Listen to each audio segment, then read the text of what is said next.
दोस्तों, आज हम बात करेंगे एक ऐसे शख्स की जिसका नाम सुनते ही मुंबई पुलिस की याद आती है। राकेश मारिया, जो एक रिटायर्ड आईपीएस ऑफिसर है। उनकी ज़िंदगी एक्शन पैक्ड फिल्मों से कम नहीं है। उन्होंने 36 साल पुलिस सर्विस में बिताए हैं और मुंबई के सबसे बड़े केसेस सॉल्व किए हैं।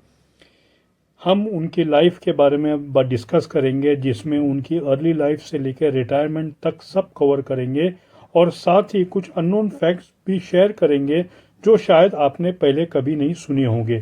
तो चलिए शुरू करते हैं दोस्तों।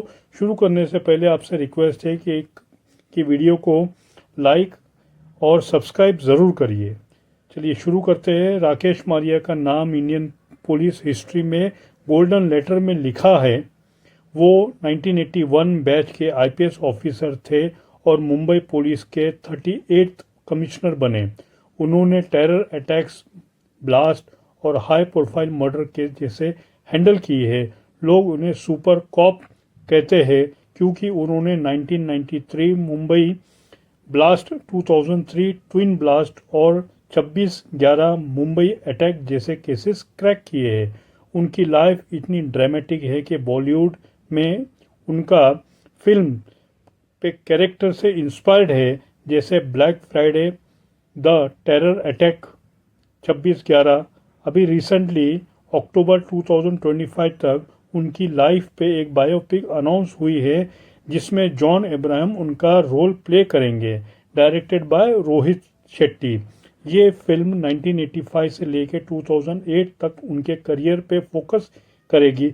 उनकी ऑटोबायोग्राफी लेट मी से इट नाउ 2020 में रिलीज हुई, जिसमें उन्होंने कई शॉकिंग रिवीलेशन किए। अब चलिए डिटेल में जानते हैं। राकेश मारिया का रियल इम्पैक्ट समझने के लिए ये जानना ज़रूरी है कि वो मुंबई जैसे सिटी में पुलिस कर रहे थे, जहां क्राइम, टेररिज्म और बॉलीवुड का मिक्स है। उनकी फैमिली बैकग्राउंड भी इंटरेस्टिंग है, वो हम आगे डिस्कस करेंगे। उन्होंने ना सिर्फ केस सॉल्व किए बल्कि पुलिस डिपार्टमेंट में रिफॉर्म भी लाया, जैसे मॉरल पुलिसिंग को रोकना। लेकिन कंट्रोवर्सीज भी उनके साथ जुड़ी है, जैसे 26/11 के टाइम कंट्रोल रूम ड्यूटी और शीना बोरा मर्डर केस में ट्रांसफ़र। ये सब उनकी ज़िंदगी को भी और फैंटास्टिक बनाता है। राकेश मारिया का जन्म 19 जनवरी 1957 को मुंबई में हुआ था, एक पंजाबी फैमिली में। उनका असली नाम मारिया था, सरनेम, जो गलती से मारिया बन गया। उनके फादर विजय मारिया, जो मारिया के नाम से जाने जाते थे, एक फेमस बॉलीवुड प्रोड्यूसर थे। उन्होंने कला निकेतन बैनर के नीचे फिल्म बनाई, जैसे काजल, प्रीतम और नीलकमल। फैमिली बांद्रा में रहती है, जो मुंबई के पॉश एरिया है। बचपन से ही राकेश को डिसिप्लिन और स्पोर्ट्स का शौक था। वो महाराष्ट्र के लिए कराटे में नेशनल गेम्स में रिप्रेजेंट कर चुके हैं। 1979 में schooling Saint Andrew high school Mumbai से हुई और ग्रेजुएशन सेंट जेवियर कॉलेज से हुई। कॉलेज के टाइम उन्होंने यूपीएससी एग्जाम क्रैक किया और आईपीएस सिलेक्ट किए। ये उनका टर्निंग पॉइंट था।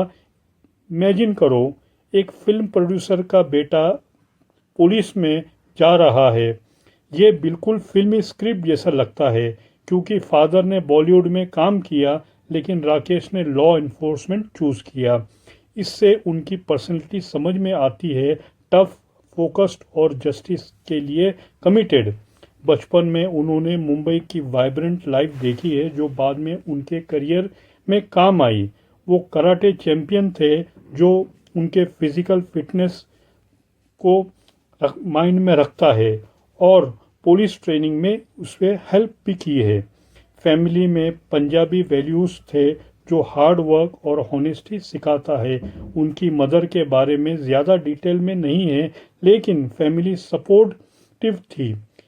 ये अर्ली लाइफ उन्हें स्ट्रॉन्ग फाउंडेशन दी, जो बाद में टेरर केस में हैंडल करने की में मदद मिली।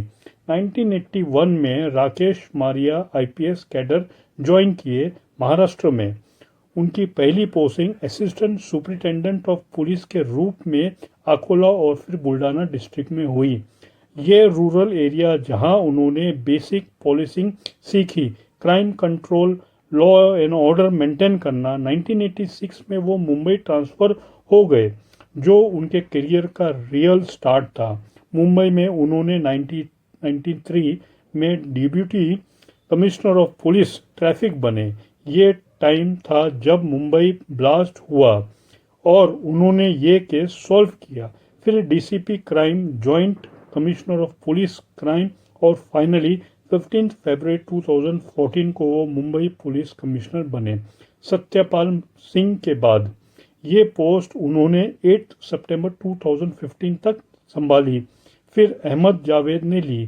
2015 में प्रमोट हुए director general of home guard और 31 जनवरी 2017 को रिटायर्ड हुए 36 साल की सर्विस के बाद। अर्लियर करियर में उन्होंने ट्रैफिक मैनेजमेंट से शुरू किया, जो बोरिंग लगता था, लेकिन इसमें उन्होंने सिटी की पल्स समझने में मदद की। मुंबई जैसे सिटी में ट्रैफिक कंट्रोल करना आसान नहीं। ये प्लानिंग और क्विक डिसीजन मेकिंग सिखाता है। इस टाइम में उन्होंने अपनी टेररिज्म स्किल डेवलप की, जो बाद में फेमस हुई।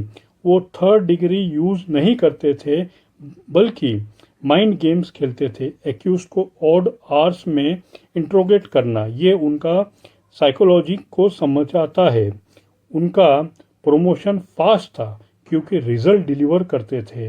महाराष्ट्र पुलिस से मुंबई पुलिस तक उन्होंने एंटी टेरर यूनिट में काम किया। ये पीरियड उनके लिए लर्निंग कर्व था, जहां उन्होंने अंडरवर्ल्ड और टेररिज्म के नेटवर्क समझे। राकेश मारिया का असली पहचान उनके सॉल्व किए गए केसेस से है। चलिए डिटेल में देखते हैं। पहला बड़ा case 1993 Bombay serial blast. DCP traffic होते हुए उन्होंने ये इन्वेस्टिगेट किया। 12 ब्लास्ट, 257 लोग मारे गए। उन्होंने दाऊद इब्राहिम के नेटवर्क को एक्सप्लोर किया और कई एक्यूज्ड पकड़े। ये केस उन्हें नेशनल फेम दिया। इससे इंस्पायर्ड फिल्म ब्लैक फ्राइडे बनी, जिसमें के मेनन ने उनका रोल किया। दूसरा था 2003 गेटवे ऑफ इंडिया और जवेरी बाजार ट्विन ब्लास्ट। उन्होंने 6 लोग पकड़े, इंक्लूडिंग एक कपल जो टैक्सी में बॉम्ब प्लांट किया था। कोर्ट ने डेथ सेंटेंस दी, जो अपहोल्ड हुई। ये केस में उन्हें इंटेलिजेंस और फोरेंसिक यूज़ किया और मॉडर्न पुलिसिंग का एग्जाम्पल था। सबसे फेमस केस 26/11 मुंबई अटैक 2008 में as a joint CP commissioner थे और कंट्रोल रूम के इंचार्ज होने उन्होंने अजमल कसाब को इंट्रोगेट किया, जो एक मात्र जिंदा टेररिस्ट था। इन्वेस्टिगेशन सक्सेसफुल हुई। कसाब को 2012 में फांसी हुई। उनकी बुक में रिविलेशन पाकिस्तान ने प्लान किया था कि कसाब को हिंदू बनाकर रिप्रेजेंट करे। रेड स्ट्रिंग रिस्ट पे था, फेक आईडी समीर दिनेश चौधरी के नाम से, ताकि ये हिंदू टेरर कॉन्स्पिरेसी लगे। ये अननोन फैक्ट था जो उनके बुक में लिखा गया था। इन केसेस में उन्होंने टीम लीड की, एविडेंस कलेक्ट किए और इंटरनेशनल कोऑपरेशन दिया। उनकी स्ट्रेटजी थी डीप इन्वेस्टिगेशन, विटनेस को प्रोटेक्ट करना और टेक यूज़ करना। ये केसेस ने उन्हें एंटी टेरर एक्सपर्ट बनाया। 2014 में कमिश्नर बने, जो मुंबई पुलिस का टॉप पोस्ट है। इस टाइम उन्होंने सिटी के सिक्योरिटी टाइटन की, स्पेशली पोस्ट 26/11, लेकिन कंट्रोवर्सीज भी हुई। एक इंसिडेंट 2015 में मालवनी पुलिस ने होटल्स पे रेड किया, 40 कपल्स को हैरेस किया। मॉरल पुलिसिंग के नाम पे उन्होंने इंक्वायरी ऑर्डर की और ऑर्डर जारी किया कि सेक्शन 110 मिसयूज ना हो। ये दिखाता है उनकी प्रोग्रेसिव अप्रोच। कमिश्नर के टाइम शीना बोरा मर्डर केस चला, जिसमें इंद्रायणी मुखर्जी एक्यूज थी। उनका ट्रांसफर सडनली हुआ, जो कंट्रोवर्शियल था। बुक में उन्होंने बताया कि ये पॉलिटिकल प्रेशर हुआ है। उन्होंने साइबर क्राइम यूनिट स्ट्रेंथन की और कम्युनिटी पुलिसिंग प्रमोट की। कमिश्नर होने उनके करियर का पीक टाइम था, लेकिन शॉर्ट था। राकेश मारिया की लाइफ कंट्रोवर्सीज से भरी है। पहले 26/11 में अशोक कामटे की डेथ, कामटे की वाइफ विनीता ने उन पर एलिगेशन लगाया कि कंट्रोल रूम से रॉन्ग डायरेक्शन दिए। प्रधान कमेटी ने क्रिटिसिज्म की, लेकिन मारियान का डिफेंस किया कि फैक्ट उन्हें के साइड पे था। दूसरा 2015 ट्रांसफर शीना बोरा केस में इन्वॉल्वमेंट था, लेकिन सडनली प्रमोट हुए होमगार्ड डीजी। लोग कहते हैं कि पॉलिटिकल इंटरफेरेंस था। रिसेंटली कुछ एक्स पोस्ट में डिमांड है प्रूफ की उनके अगेंस्ट, जैसे एंटीलिया एक्सप्लोसिव केस में उनके एड का इन्वॉल्वमेंट, दाभोलकर केस में फॉल्स स्टेटमेंट और 2009 नासिक पिस्तौल केस में रॉन्ग क्लेम। ये रिसेंट है। अक्टूबर 2025 के अराउंड नंदुरबार से मेमोरेंडम सबमिटेड। ये कंट्रोवर्सीज दिखाता है कि हाई प्रोफाइल जॉब में रिस्क होता है, लेकिन उन्होंने हमेशा अपना साइड रखा है। 31 जनवरी 2017 को रिटायर हुए। रिटायरमेंट के बाद उन्होंने मेमोरीज लिखी, लेट मी से इट नाउ, जो 2020 में पब्लिश हुई। ये 614 पेजेस की बुक है, जिसमें उनकी लाइफ स्टोरी, केसेस डिटेल और रिलेवेशंस है। बुक में उन्होंने 26/11 के हिंदू टेरर प्लॉट के बारे में बताया है, जो शॉकिंग था। ये भी बताया कि शीना बोरा केस में उनके ट्रांसफ़र के बिहाइंड द सीन क्या स्टोरी थी। एक बुक ग्रिपिंग में है, इंस्पायरिंग भी है। उनकी ये दिखाता है कैसे एक ऑफिसर प्रेशर हैंडल करता है। पोस्ट रिटायरमेंट वो लो प्रोफाइल रहते हैं, लेकिन बायोपिक अनाउंस हुई है। अब कुछ अननोन फैक्ट्स शेयर करते हैं जो उनकी बुक और इंटरव्यूज में मिले हैं। उन्होंने थर्ड डिग्री कभी यूज़ नहीं की। माइंड गेम्स खेलते थे, जैसे एक्यूज को रात में 3 बजे इंट्रोगेट करना ताकि वो थक जाए और सच बोले।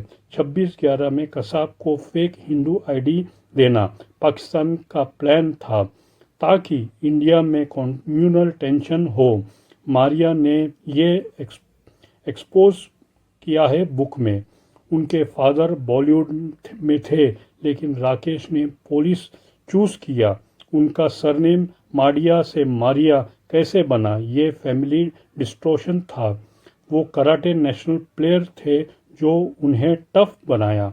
बुक में रिलेवेशन में संजय दत्त केस में दत्त के ने कहा कि उनके 50% मुस्लिम ब्लड ने उसे वेपन रखने पे मजबूर किया, जो एंटी हिंदू माइंडसेट दिखाता है। उन्होंने मॉरल पुलिसिंग रोकी, जो प्रोग्रेसिव था। माडिया से मारिया बने।